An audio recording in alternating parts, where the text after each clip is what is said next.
Welcome, everybody, to the Rye Town Council meeting of January 19th, 2023. Please rise and join me for the Pledge of Allegiance. I pledge allegiance to the flag of the United States of America and to the republic for which it stands, one nation, under God, indivisible, with liberty and justice for all. Please remain standing. Heavenly Father, bless this assemblage. Grant us the wisdom to make every decision fair-minded in the best interests of all of us residents. Amen. Thank you. Hope, do you know what kind of cake it is? I have no idea. I didn't even Guys. realize they were having cake. Guys, we're at the meeting. Hope, Hope, Denise, everybody, you are live, That we're not there so we're yet. hearing everything you say. I like pie better than cake. They don't hear us. They don't hear us. Can you hear us now? Yeah. Well, we're live. We're live, and your crosstalk is part of the official record now, including the part about the cake. Love you, Gary. Happy birthday. Happy birthday, Gary. Well, this proves our technology. Paola, let's please call the roll. Let me just say this. Paola is our acting clerk. She's going to be appointed deputy clerk tonight. We have several members appearing via Zoom, including our clerk, Hope Vespia, and two of our council members, because under the current law, if we have a quorum of the board, which is 3 members, then we are permitted to conduct a hybrid meeting if the other members of the voting board have an appropriate excuse and an emergency, which 2 of our members do, involving illness and caregiving. So that is why we're operating a hybrid meeting this evening with members of our board. So, Paola, please call the roll. Councilperson Jill Axelrod, Here. Councilperson Pamela Jaffe, Here. Councilperson Thomas Nardi, Here. and Supervisor Zuckerman, Here, you missed one. and Councilperson Lindsay Jackson. Sorry, Lixie. Hi, Lindsay. Thank you. First, a piece of business is the adoption of the minutes for the meetings held on November 7th, November 17th, and December the 15th. If there are no corrections or objections, may I have a motion and a second? So moved. Second. All in favor? Aye. Aye. Aye. Thank you. We're going to go to public comments. We have, I believe, one person who wishes to make a public comment, Ms. Larissa. Would you introduce yourself? Hello, my name is Lou Larissa, and I reside in the community for about 62 years. I'm a real estate developer in Portchester, Rybrook, Westchester County.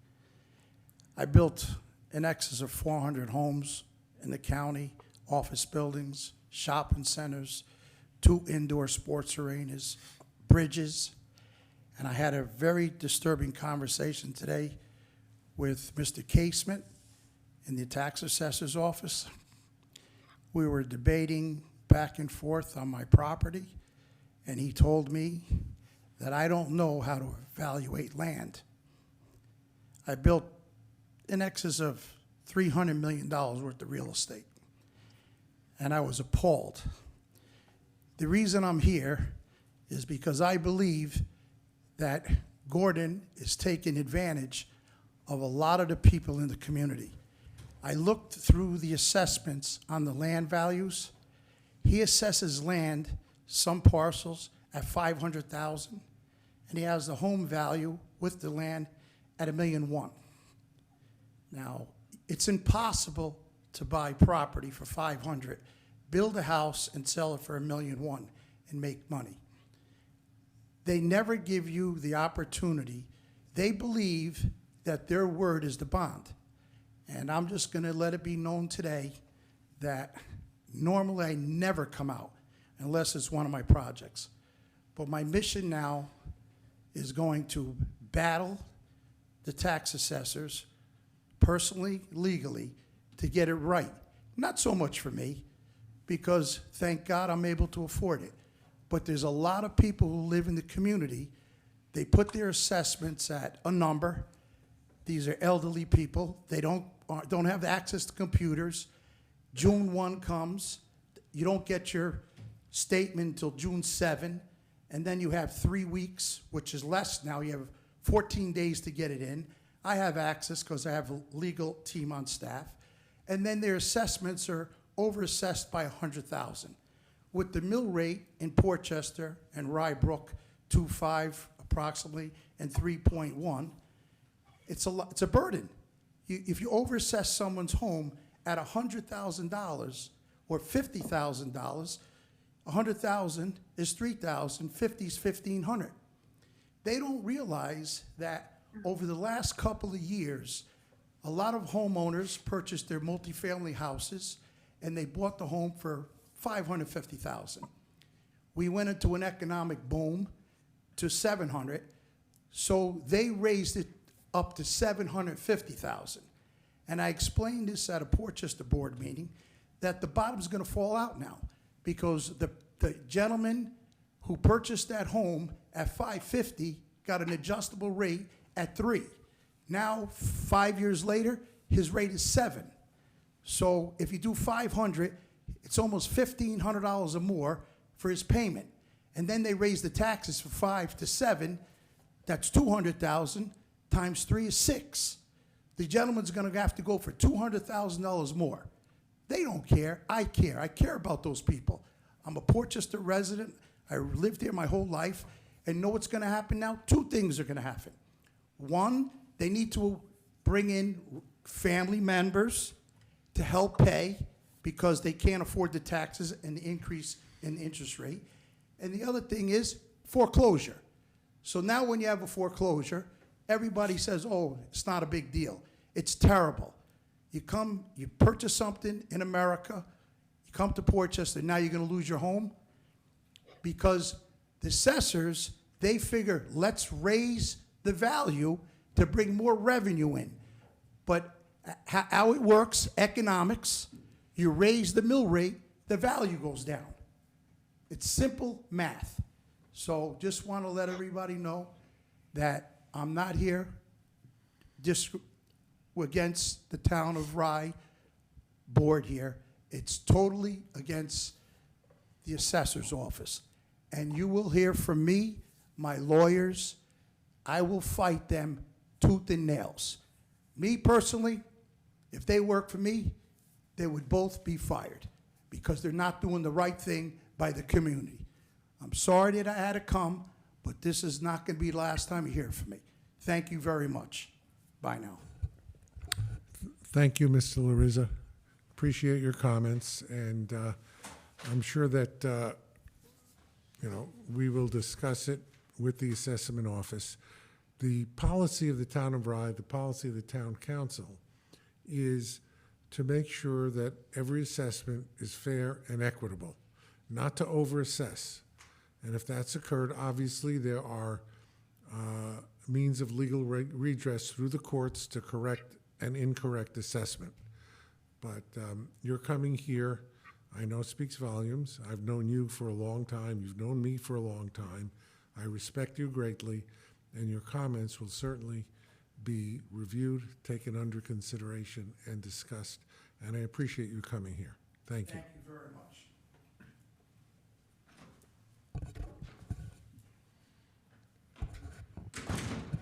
Resolution number 1, setting a date for a public hearing for local law number 1 of 2023.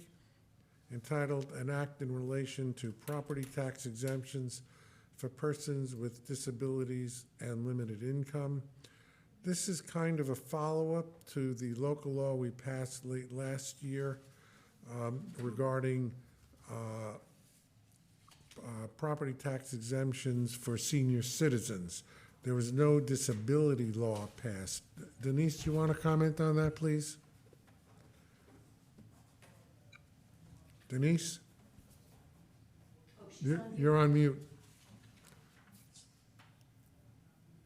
Denise, can you? Yes, I was having trouble with the mouse there. Sorry about that. Yeah, so basically it's the same structure as the senior citizen exemption with the same higher income limits. It's just specific to the persons with disabilities and low incomes. And our first local law didn't address that, as it wouldn't, because in the past, the two were addressed separately.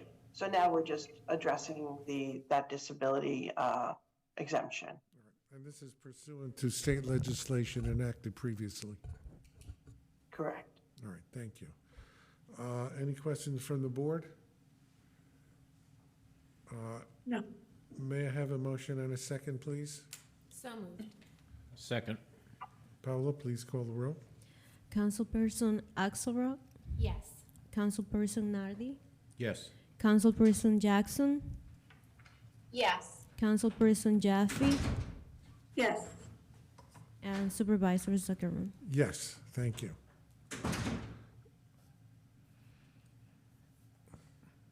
You know, let me go back to that.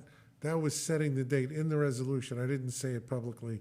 The resolution to call for the public hearing is for next month, February 16th, 2023. The resolution was to set the date. I explained what the law was about, but the resolution itself sets the date for the public hearing for that, at which point we'll have the public hearing and then act on the local law. Resolution to appoint Theresa Mitchell to serve as Deputy Receiver of Taxes. As many of you are aware, our longtime Deputy Receiver, our beloved Deputy Receiver of Taxes passed away. How long ago was that, Tommy? 3 months? 3 months? October, yeah, 4 months. Yeah, it goes by so fast, yeah, October. And, Yeah, it was before Thanksgiving. 4 months. and Yes, she got sick Labor Day, right? Or She was sick Yes. she was only sick for a month, that's all she was sick. Yeah. And it's unfortunate. Carol Truan served for 34 years, yeah, the town. and we've celebrated her. and did Carol- an amazing job at that. Right. Our beloved Carol Torrance, and we are now appointing Theresa Mitchell to serve as Deputy Receiver of Taxes, as per the request of our receiver, Nick Mecca. And that is this resolution. May I have a motion and a second? So moved. I'll second. We'll do this orally. All in favor? Aye. Aye. None opposed. Thank you. Our next resolution is to appoint Paola Ponce as our Deputy Town Clerk. And I'm going to let Hope, via Zoom, make a comment. Hope? Hello, everyone. It gives me great pleasure to put Paula's name in to serve as my deputy. She's been on a probationary period for a year, and she's done an outstanding and excellent job.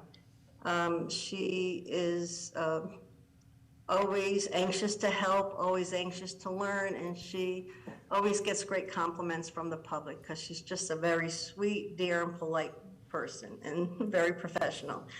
So therefore, I ask for the board's approval to accept the appointment that I'm requesting.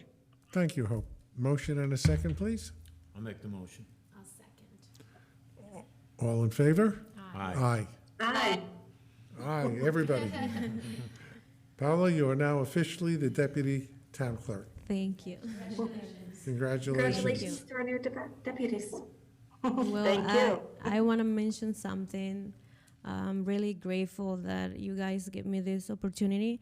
And also, Ms. Hope is a great leader, mentor, and all the guidance. And seeing her, how he helps the public, make us to go the extra mile. She's a really loving person as well. I never knew that about Hope before. Thank you, Paola. Thank you, That was Paola. very nice. Resolution designating voting delegates for the 2023 Association of Towns Annual Meeting Business Section. We have our Association of Towns meeting next month at the Marriott Hotel in New York. This is the first time we're having it in person, I believe, since COVID. And it's a great opportunity for town council members and town employees to come meet other town delegates from around the state and to learn, because they have a lot of learning opportunities, classes, presentations, things like that.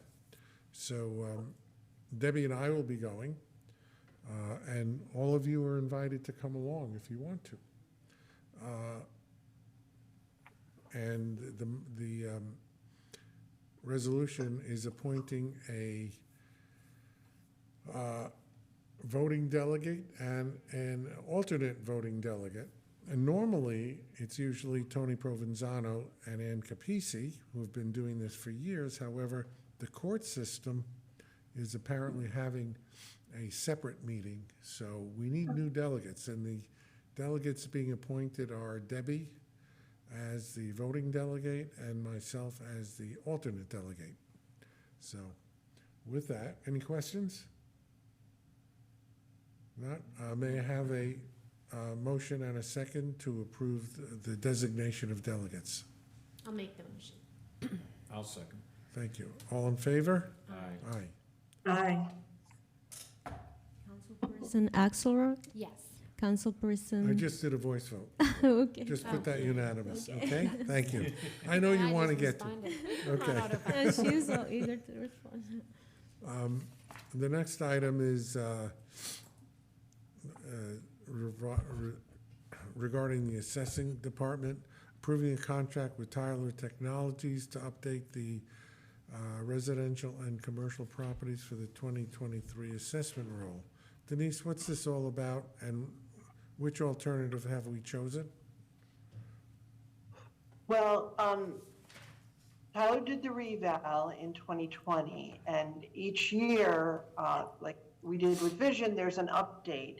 And so they come in, look at the market, and adjust the numbers, and they do the residential piece and they do the commercial piece. And the residential piece is pretty much standard. I'm just trying to pull it up here on my other computer. Actually, I do have it. The 2020. The residential piece runs about 17,000, which is a great value because basically they're doing the same thing that Vision had done for approximately 35,000.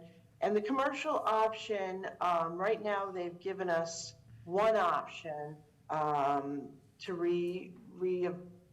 reassess or revalue the commercial properties on a global basis. And if we want them to take a closer look at, let's say, the top 100, we could do that, but I think the way the contract is set up now, it's sufficient. All right, so we're not taking the option for the big 100, correct? I mean, unless you feel it's really necessary, I personally don't think it's necessary. Okay. I think we did have this discussion during budget Yes, we did. time. Yes. And I think, so what we're going with is in accordance with what we discussed at length during the budget sessions, or? Yes, that's my understanding, Lindsay, yes. Okay. We decided, last time we gave special consideration to the top 100 assessments, and we decided during budget to save money, not to do that this time. Yep. Okay? Motion and a second, please. I'll make the motion. I'll second. This time, we're going to call the roll. Okay, I'm ready. Councilperson Axelrod, Yes. Councilperson Nardi, Yes. Councilperson Jackson, Yes. Councilperson Jaffe, Yep. and Supervisor Zuckerman. Yes, thank you. Our next is a resolution with regard to a tax cert case, DCH Auto. I believe that's otherwise known as Toyota. Am I correct? Toyota City. Before you do that, let me have a motion and a second. Motion and a second, please. I'll make the motion. I'll second. Thank you. Discussion, Mr. Attorney. Yes, hi, Jeff Binder, Town Attorney, also Special Counsel for Tax and Other Matters. This case is actually a very long, ongoing case. It's finally come to a conclusion. This case began back in 2009. It was put on hold because there was a court case going on as to who could actually bring a tax cert case, the tenant or the owner. It was finally resolved, and that case was resolved, and so this case could go forward. And I negotiated a settlement with regard to 2 years at issue, 2009 and 2010. Discussed this with this is in the village of Mamaroneck. It's the Rhinebeck section, and this affects the Rhinebeck schools. And it's not on the resolution because I don't put them on my resolutions, but maybe they were on some others. But the refund involved in this case is about $26,000 that the school district has to pay back for those 2 years. And I've discussed this with the school district. They're good with it. They're grateful. The overall exposure there was about $80,000, so save them some money, and they're happy. And so I would recommend. This is going to be about 52,000 for the school district then. 26,000 total. 20. Okay, total, not per year. No, 26,000 total. So they're very happy. It's about 1/3. I got them down to about 1/3 of what they were asking for. So that's good. School district is happy.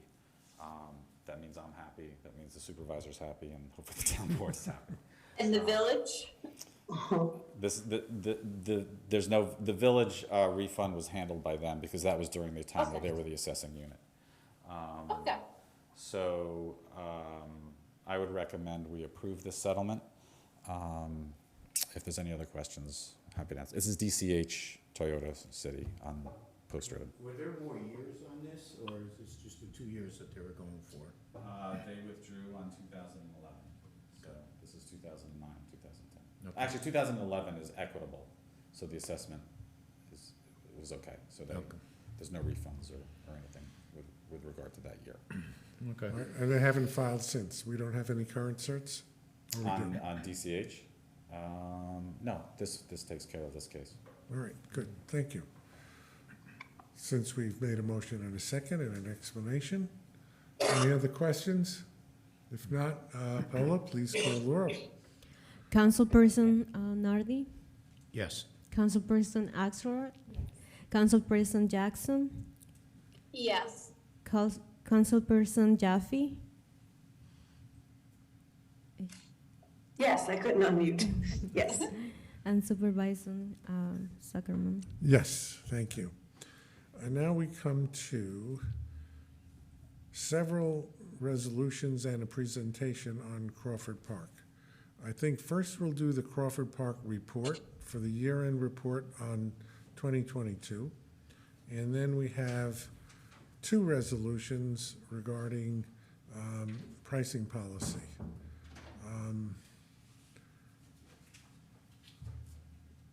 Camille? Yes. We're ready when you're ready. By the way, that's a new picture. Isn't that a great picture of Crawford Park? Was that a drone? How did you get that? It was, yeah, a friend of mine came to see the park because I talk about it all the time, and he came with his drone. And I took I'll try to get the other photos from him. I'm sure he'll be more than happy to share them. But We could put them on the website too. yeah, this one in particular is my favorite, so I thought you'd all like to see it. It is. Okay, so it's time for the full year report, and happy to say it's a good report, almost a great report. We have a lot of old information and some new information to tell you about as well. So we'll start with our typical reports. The cumulative number of inquiries we've had this year, or in 2022, totaled out at 436, which is a lot of inquiries to respond to. We were getting about 36 a month. We actually received, at the end of last year, 88 inquiries for 2024, and 51 inquiries from 2022 we weren't able to accommodate. And hopefully they'll come back next time they would like to have an event. Total events booked, 286, booked and executed, I should say. An average of 24 bookings a month. 61 were booked in 2022. For this year, 2023, we have 8 proposals pending and 3 confirmed bookings for 2024. So we're really off to, we ended strong and we're off to a good start. And just wanted to mention that the actual conversion rate from inquiries to bookings is at 66%, which I think is pretty good. Pretty proud of that. Okay, net revenue, full year, and the explanation for the meaning of net revenue here is defined as the revenue we booked minus the security deposits that we will refund and the event staff gratuities that will be paid out. So we ended the year with $292,000, and we exceeded the full year plan of $205,000 by 30%. With regard to the fees that we waived, we had a value on the bookings at $257,000, and we had 128 events that we waived. 110 were at the school systems, and then the miscellaneous we had 18, and those were charity events, the Scouts, the Board of Elections, and some courtesy fees that were waived. Any questions on that so far? Okay. How much did you figure out? Oh, yeah, I'm sorry. So the gross number of fees waived if they were being charged was $257,000. That's right. Which is almost the same as the net revenue Yeah. for the fees that we received.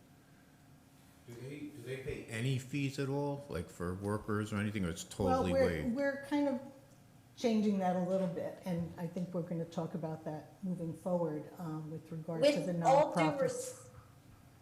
With all due respect, I think to say it's net revenue is categorically false. Agreed. We've had this conversation. Agreed. Yes, we have. Over and over again. Yes, we have, agreed. However, starting next month, we are going to be calculating out what we've spent in staff expenses for each event. So we'll be able, that's on the next slide. I'm going to slightly change the way we're going to be reporting the revenue. And there's still time to adjust it, starting next month. We're happy to do that. So we're presenting more accurate information for you. Okay? I just want the public to understand that, when we say net, it's not necessarily what we're bringing in or total profit. We can change the terminology and just explain it a little more further if that will help. Okay? I would prefer that. Okay, let's do that. That's easily done. Okay, so speaking of how we report, I'm going to change how we report out every month a little bit in terms of the structure. Doing this because of the many questions that I continue to get from the council, and hopefully this new reporting structure will answer those questions while I'm doing the reporting. So in terms of the numbers that we just looked at, or the reports that we just looked at, the number of inquiries, the number of actual bookings, and the fees waived will now be shown year-to-date, as well as how it compares to last year at the same time. So it'll basically be current plus previous year. As far as the revenue goes, which goes to what we were just talking about, Lindsay, is I'm going to split that out into two parts. So part A will be the comparison of the prior year to the current year, as we've been doing. And then part B will be focused against the staff expenses versus the year-to-date revenue. And if you recall, we've talked about in the past, our goal is to achieve a 30 to a 35% ratio of staff expenses to revenues booked. Okay? Before I move forward, is there anything else you would like me to build into the reporting as we move forward this year? Nope, I think for me personally, I wanted to see the staff numbers, so. And we are looking at those now, and it will be tracked on a monthly basis. It'll be tracked by event, actually. Okay? Perfect. Okay, so this will be new for 2023. I'm going to be doing a quarterly report on a program that we have been piloting, which is a Crawford-sponsored classes, and we're going to go into it a little bit more in the next slide, but we have 3 teachers that have been with us and have signed up for this new sponsored program. So the way it would work, or the way our pilot program has worked, is that in keeping with the Crawford mission, we wanted to be able to provide various types of classes or educational events to the community. So the plan was to partner with different educators, and Crawford would provide the appropriate classroom space, a marketing plan, which would include social media, email blasts, outdoor signage, etc. And we would provide the support staff to assist as needed with the arrivals and departures of students and anything else they may need during the class time. In return, the compensation, in lieu of paying a rental fee, as classes have done in the past, the instructors have agreed to provide for each of their specified timeframes, which would be the fall session, the winter session, etc., a class roster of each student, not necessarily the names, but we'd like to know how many students are expected in each class, the tuition that they are charging per student, and in return, they will be paying Crawford 20% of the total tuition that they've received. The outcome for both Crawford and the instructors has really been very positive. It's worked out very, very well, and we've already had all 3 instructors renew for next year, or this year. Part of the process will be that this is an example of what the roster would be. We provide them with that form and ask them to complete it and submit it at the beginning of each of their terms. And for the pilot program, we have received $3,419 just for the fall program, and that was 2 of the classes out of the 3. And just to give you an overview, the first class that we piloted was with DanceWorks, and the instructor is Wendy Barletta, who has worked with the Rybrook Recreation folks in the past. She's very well known in the area. For the fall, she had an 8-week session, 22 students, 5 hours a week. Her tuition for that session was $12,324. Crawford's. That's not per person, that's total. That's total, yeah. It would be great if it was per person for us, but 20% of. I'm sorry, what? I said not great for the kids, but.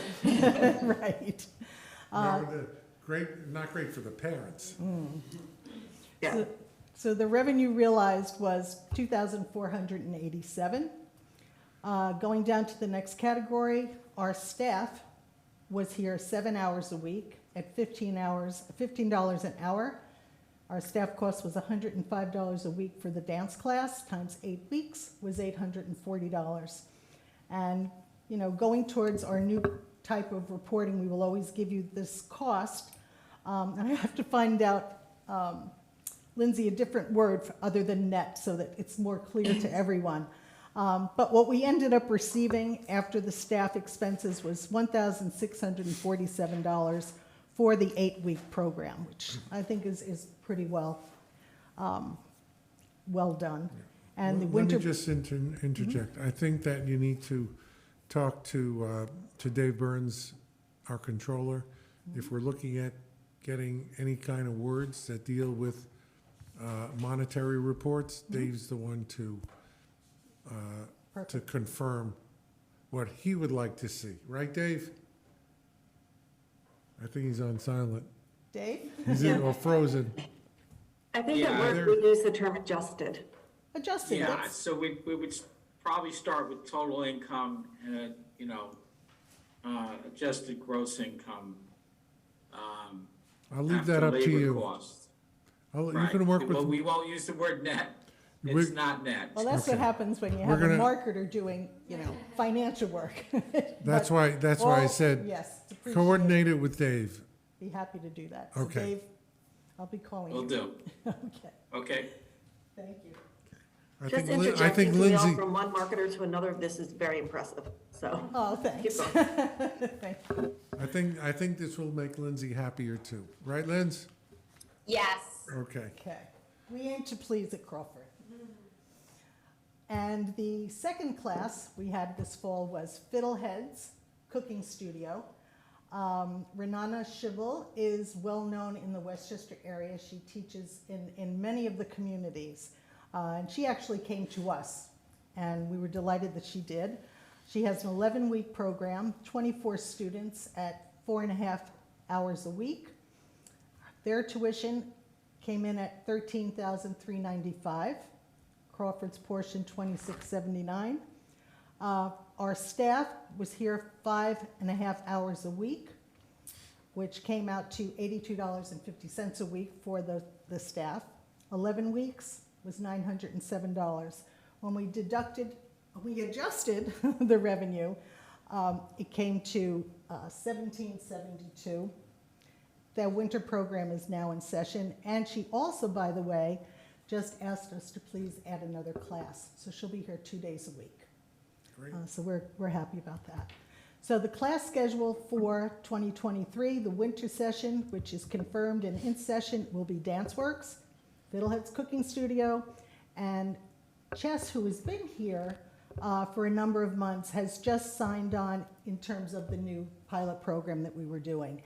And their roster is 60 students, 3 days a week, 8 hours a week, and their tuition is $300 a student, which comes out to a very nice $60 per student for Crawford, okay? Before we go on, I just want to point out the pictures, which I thought were really, really nice, especially DanceWorks. That was a show, if you look at it, that the young ladies did, and at another venue, I guess it was a paid performance. It was their performance. They Their do performance. Step Back, And it's up on the screen for the viewers at home to see. And I think that's really impressive that these young ladies are, learning at Crawford and then putting on these performances. And there's a great picture also of the young ones cooking in the kitchen. The Fiddleheads They're really, cooks. They're really adorable. They come in, they get their aprons, and Yeah, they're that's so very much cute. into the cooking of it. I just want to say, it makes me so happy. This was exactly what that room was designed to do and to be. And to see that realized is just enormously pleasing. Yeah, we discussed this when we were designing Crawford. And it really has been very well received, so. I got one quick question. Have they just, have they ever thought about doing adult classes for cooking? Yes, they have. They have, but. We're gonna sign Tommy up. Yeah, I'll do it. I like to Honestly, cook. I'll tell you, to be honest, we don't have, the only evening we now have free is Monday. So every other weeknight is going to be booked with classes. So it would be great to have an adult cooking class, but we'd have to fit it in on a weekend You or can talk to them, Monday. or Monday. Or Monday. Apologies for that. That was a spam call, by the way. Okay. Okay. We can move on? Yep. Okay. So, public events. We took it all on, right, Vic? And we had a total of, even though there's 4 visuals, we had 5 visuals, we had 6 public events. And we had the East, what I'm listing here, and I'm never going to use the word net again, but the adjusted cost for each of the events are listed here. And the total of what we spent was $37,174, and that number is adjusted because we have already deducted what we paid for performers, for security, advertising, Crawford staff, equipment rentals, sponsorship donations, of which 3 of the events we did have very generous donations from sponsors, and concession stand sales. Thoughts, comments? No, I just, this differentiates from the previous events. These are public events that we are putting on for the benefit of the public. These are all free events Correct, that we're correct. putting on for the public, mostly on the Great Lawn. The holiday lights, the movies, et cetera, and even the Philharmonic. And that's exactly what the park's for. And that's exactly what it's for. Well, I mean, I believe go ahead. Theresa was a big supporter of the holiday lights, if I'm not mistaken. There were a number of, we also had a number of our vendors with in-kind donations. We had someone doing the lighting. We had actually 2 vendors that were doing lighting and assisting with what we needed. So our plan is to repeat these as long as everyone was happy with the results. Yeah, I think it was wonderful. Like Tommy said, this is why we have a park. And, you know, I think the word has really been catching on, you know, for the concerts and the movies and parents, you know, when I'm at baseball games, you know, parents are talking to parents going, oh, you should have gone, or let's go together, or that type of thing. So word of mouth is really helping, you know. Facebook and word of mouth have been very, very successful for us. Has it also been going on the town website? Oh, yeah. Okay. Yeah. Just We wanted- actually, go ahead, sorry. No, I just, I'm just curious, because I'm not on that website too often. Yeah, it is posted. All of our events are Don't admit posted on our that. Yeah, website, well. on the town website. How many, I see in March and April and February 5th that you have events. We haven't, you jumped ahead. I jumped ahead, I'm sorry. That's okay, that's fine. I'm just, That's fine. So, coming up, we are going to have the Music at the Mansion Winter Concert Series. First one is February 5th at 2 p.m. Please mark your calendars. We have started to promote this. Tickets are available online, $25 online, $30 at the door. So we are encouraging people to purchase ahead of time. That's concert number 1. Concert 2 is March 5th. 3 is April 16th. And all the events will begin at 2 p.m. And Tommy, thank you for the recommendation and the contact name. I will be reaching out to him for the okay, more contemporary music yeah. concert. Tommy's kind of music. Yep. Well, actually, it's the person who did the opening when we did the playground. It's the same person. So he's got a nice following. He's a good guitarist. Great. So it'll be a nice night to get him. Yes. I will keep you posted on I that. have one other contact, but he's been lollygagging around, trying to push him a little bit. Okay, you can let So us I'm know. trying, yeah, I'll let you know. And most importantly for Vic and myself, this never would have happened without these folks on our staff. They have, as you can see, they do have fun for the most part, but they're a wonderful, dedicated group of people. And we're just appreciative to have them. Each one of them brings something different and different experiences, different backgrounds and cultures that have really broadened everybody's vision here. So thank you to our staff. Thank you. Thank you, Camille. Any questions from the council people? No? Are we discussing the individual resolutions now, or just? Yeah, now we're gonna do the resolutions. Okay, thank you, Camille. Resolution to adopt the pricing policy for nonprofits using Crawford for meetings and classes. Debbie, why don't you go over the genesis of this? And Yeah, we've certainly heard comments. I would say that Lindsay Jackson has articulated concern about our pricing structure, as has Tom Nardi, that we should continue to work on the affordability of Crawford. A local nonprofit approached us that they wanted to hold a leadership training day at Crawford. It was the perfect place. And when we did the math, based on the fact that they had 25 people, it became prohibitively expensive. And there had to be... because they needed to use the main... They needed to use the Great Hall, right? If we could have shoehorned them into the multipurpose room, it would have been affordable. And I worked with Camille. Camille worked on this, tried to figure out how do we develop a new policy that can be fairly applied across the board in a way that is feasible for Crawford, and also to make sure that we're covering our expenses.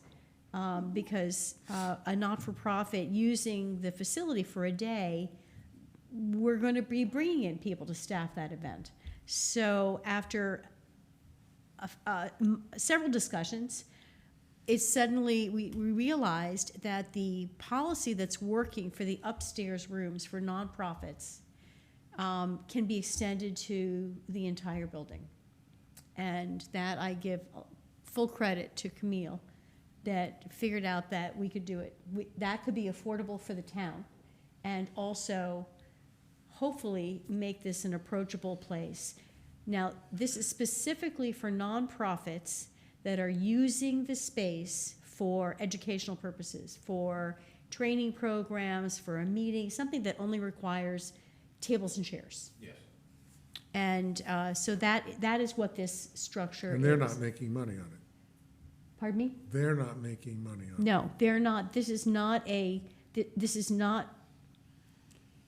think the question to ask is, for what purpose is Crawford being used? If a nonprofit is using Crawford for a gala fundraiser, there's a ton of work that goes into that, and they're making money.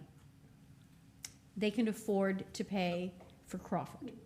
However, a nonprofit which is using the facility for learning at a very minimal cost to them, it will not cost the town to provide a space for learning for nonprofits. So this is the policy to extend. My question would be is, when you have a nonprofit that's having a gala, they're having a fundraiser, we still give them a discount, don't we? Yes, there's a special nonprofit Yeah, rate. okay. Right. Yes. And then if they're gonna use it for training and all the fees are gonna be exempt. Not all fees won't be exempt. It will be the same rate that is applied upstairs to the small rooms will apply for the entire house. Okay. So if a group has 25 people Yeah. and 2 instructors, they can comfortably sit in the Great Hall and pay the same amount as if they were upstairs in the art room. Okay. Yeah, because that's okay. Yep. All right, so that's the concept. That's the concept. Okay. That's the resolution. Motion and a second? Sorry. Go right ahead. I'll make the motion. I'll second it. Thank you. Any further discussion? Call the roll, please, Paola. Councilperson Axelrod, Yes. Councilperson Nardi, Yes. Councilperson Jackson, Yes. Councilperson Jaffe, Yes. and Supervisor Zuckerman. Yes, thank you. The next and last resolution is making permanent the fee structure at Crawford that actually we just discussed that applies to this is the so-called 20% fee structure, where the town gets 20% of the income for the groups that are charging for use of the rooms, such as fiddlesticks, et cetera. We've discussed this. This was on a trial basis. It's working with these three groups. And so this resolution makes the policy permanent until we, as the resolution says, until subsequently modified by the town council. Okay?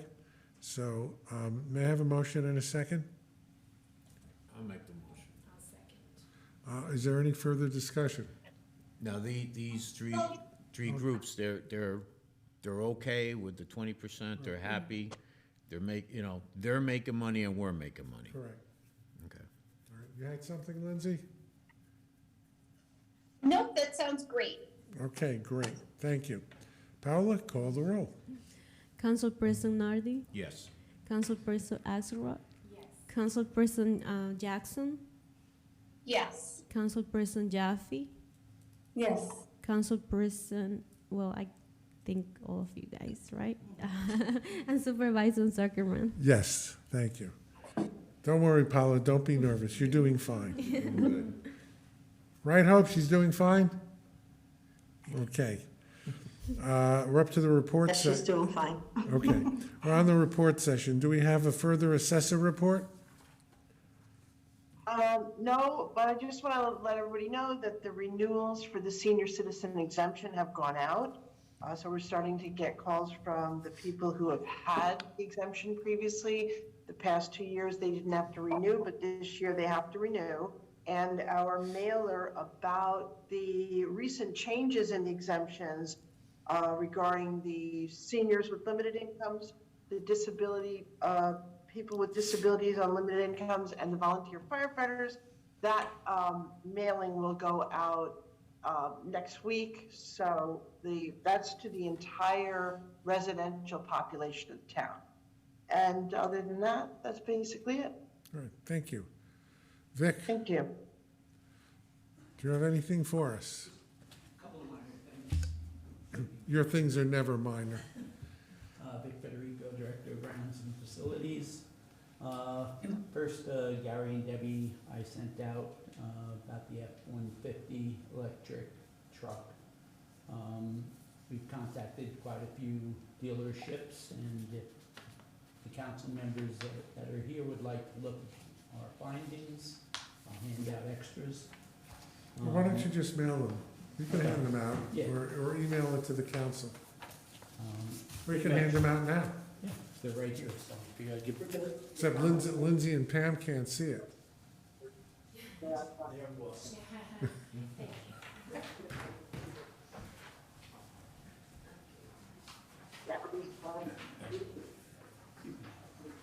Thanks.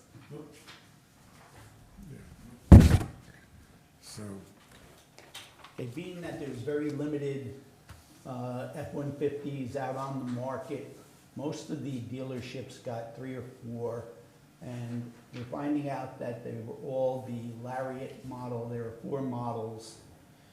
There's the Pro, the XLT, then the Lariat, and then the Platinum.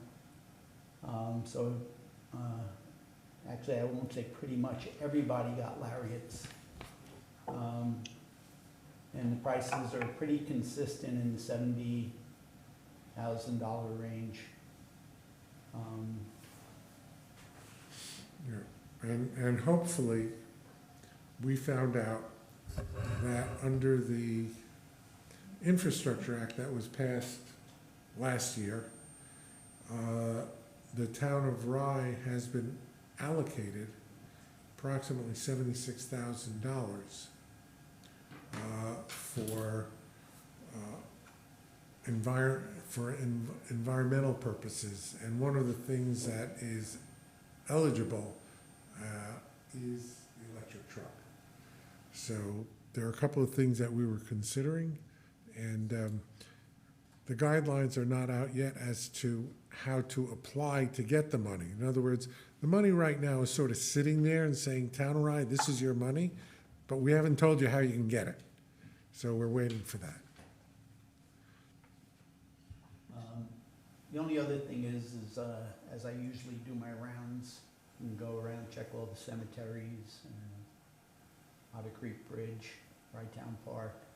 The African American Cemetery, Gary and I had talked about getting the trees numbered, species, condition at the African American Cemetery. I'm going to be meeting with the arborist from Bartlett, because we have to go through both parks again because the squirrels have done a number on the numbers. If you'd like, we'd have her walk with me through the African American Cemetery. When it's not snowing. When it's, don't say that word, it's a four-letter word. All right. And the last thing is in the African American Cemetery, there are now 6 headstones toppled. Are they toppled because of age, or is it getting vandalized? You don't know. I really can't, some of them are thin and, Well, I know. I would say they fell over, They're on just their own, but on there their are a own. couple, the last one I seen just the other day, which is a new one, is the stone is picked up right off its pegs. You got the bottom piece of the stone where the pegs go into the upper piece. Yeah. And it's just laying in front of it with the pegs not broken or anything.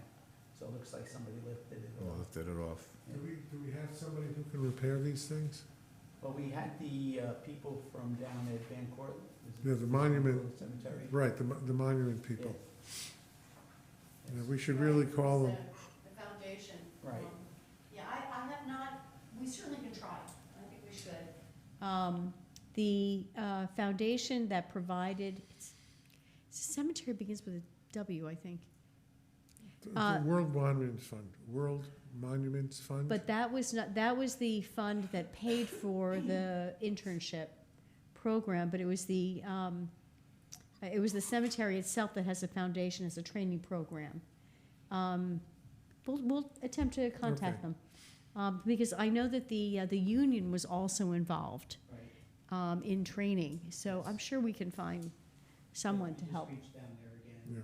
Right. See. What I'd also like to do is seriously investigate the possibility of putting cameras in the trees. I know we don't have any electrical, but maybe we can get some solar-powered digital cameras to see the cemetery so that if vandalism, first of all, if people know there are cameras there, vandalism might not occur. Secondly, if it does occur, we can find out who did it, take pictures and give it to the police. One of the things I would like to see there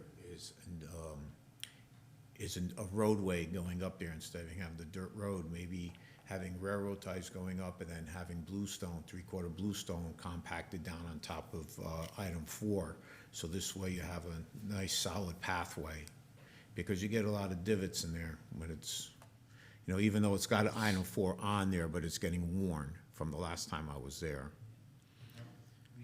We've been in discussion, actually, given that we don't own the causeway into the park. That's, that is property of the Osborne, but we certainly should pick up on that. But we should also budget for that because, we said we would undertake it, but once again, we didn't allocate funds for it.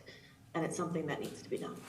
And I think that, excuse me, Tommy, the Osborne has been very cooperative in working with us, so I'm sure we could work something out to have that path improved. Yeah, I don't think it'll be, I mean, it's, item 4 in Bluestone, and I know the Bluestone could be a little pricey, but it's really not all that long of a run, and it's only 1 car width wide, so I think it should be fairly reasonable. Well, we could look at pricing for that, or just put item 4 with some finer gravel on top. Yeah. And you put stone dust on Yeah, top of it. stone Yeah. dust.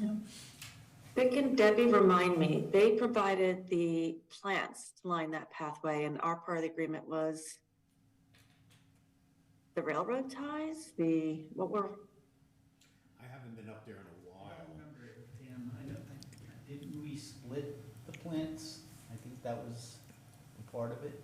Are there railroad ties there now? They underwrote the No. entire cost of the plants. Because you're gonna have to put something, because otherwise, if you put stone there, and then it's just gonna go on either side, though. Tommy, we're gonna agree that Okay. something has to be done with the road. We don't know what will Okay. be done with it, but we'll work with the Osborne, it's, because that's their road. Yeah, it is. Okay. So we can't do anything without their permission, and I'm sure they will be good partners in doing that, because they have an interest in it too. Okay. Actually, the Yeah. information board is also on their property. yeah, and they are open to this. Vic, I think what we need to do is price it out, so if we could get estimates in for the work. And you know what, they have been very good, and, I'll give a call over to them and see, where they stand. Okay. Anything I was else? thinking that, when you take that walk with Bartlett to look at the trees, reach out and see if their arborist wants to come with you. Because I imagine a number of the trees that you identify will actually be on Osborne property, not on African American Cemetery property. More than likely, yes, most of the dead trees are around that pond. Right. Yeah. All right, good. Thank you, sir. You're welcome. I don't think Nick is on, correct? Nick is here. Nick is there. Where's Nick? Mr. Supervisor, good There he is. evening. members There of he the is, it town says council. Nick Mecca, must be Can you Nick. hear me? Yes. Yeah. Okay, Nicholas Mecca, receiver of taxes. Just want to alert everybody that the second installment of your school bill is due January 31st. And to remind you that after that, there is a 10% penalty, which is state imposed, not imposed by us. Number one. Number two, I sent out the Village of Rybrook next installment early. They're not due until February 28th, but I wanted to take advantage before the tax rates went up. We sent out 3,000, so we saved a little bit of money there. And number three, the Attorney General reminds us not to put checks into mailboxes that are just out on the streets. That pilferage is becoming more and more of a problem. We have discussed that last month. We have the box out front of the building, which has 24-hour surveillance, or get it to the post office, or preferably pay online. Pay direct and everything is nice and clean, no problems. So any questions for me? None, sir. Thank you. Thank I you for just want that to complete mention one report. thing, my office is down to 50% of the staff, which Terry is one that we appointed tonight as a deputy, and Antonio, and they're doing a marvelous job because I'm confined with COVID. Of course, Carol, may she rest, is no longer with us, and they've been carrying the ball terrifically. And I just want to publicly thank them. Thank you, Nick, and we thank them as well. All right. Dave, do you have a report? I didn't see a report in the. No, there's no report for this month. We're just down to 5 in-rem properties. None from 2022, only 1 from 21. So there's 5 total that go back a few years, but they're all small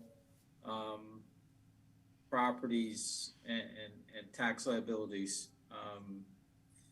And the auditors are doing, we're in this week, they're doing the preliminary audit, which is the first phase. They'll be back in February, end of February, to do the actual field work for the audit. So everything's been going pretty well. That's all I have. Thank you, Dave. Town Clerk, your report is submitted. Anything to add? Stephanie and I are recovering from COVID as well, so I'd like to thank Paola for holding down the fort and for being present at the meeting tonight in my place. Thank you. Thank you. Nobody could take your place. Paula is sick. But you. Thank you. You and Stephanie are both feeling better now, correct? Yes, we're coming along. We're on the mend. Okay, great. Thank you. Thank you. Okay, members of the council, do you have anything to say? Any comments? Let's start with the Zoom people. Lindsay, anything from you? Just happy New Year, and I wish everyone all the best, and see you guys next month. Okay, Pam? Happy birthday, dear supervisor. And you. once again, echoing Lindsay, Happy New Year. Very much a pleasure to serve the community and be part of this council. So thank you Thank you. to our constituents. Jill? Yeah, just hoping next month everyone will be healthy in here. Always just hoping for good things. So, yes. And if it is okay to still say Happy New Year, then why not? Happy New Year. Happy New Year, and hope everybody that's got COVID is getting better.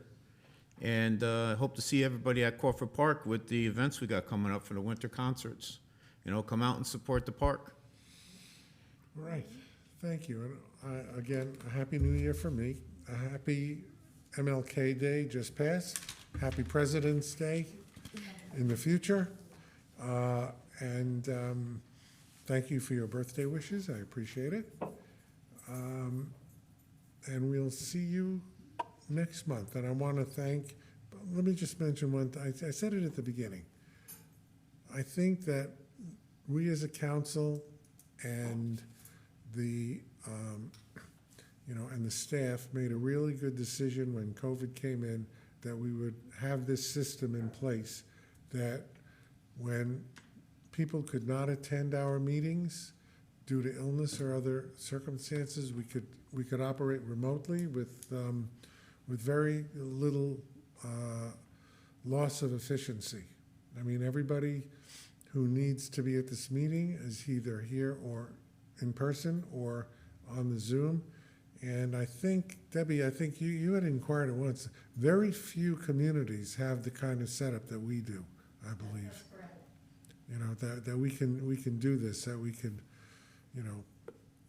have our meetings done effortlessly, and if people can't appear in person, they can appear via Zoom. So thank you all for that. And with that, I will say, may I have a motion to adjourn? Second. All in favor? Aye. Aye. Thank you, we are adjourned. Thank you. Thank you. Good night, all. Good, everyone. Thank you. Night.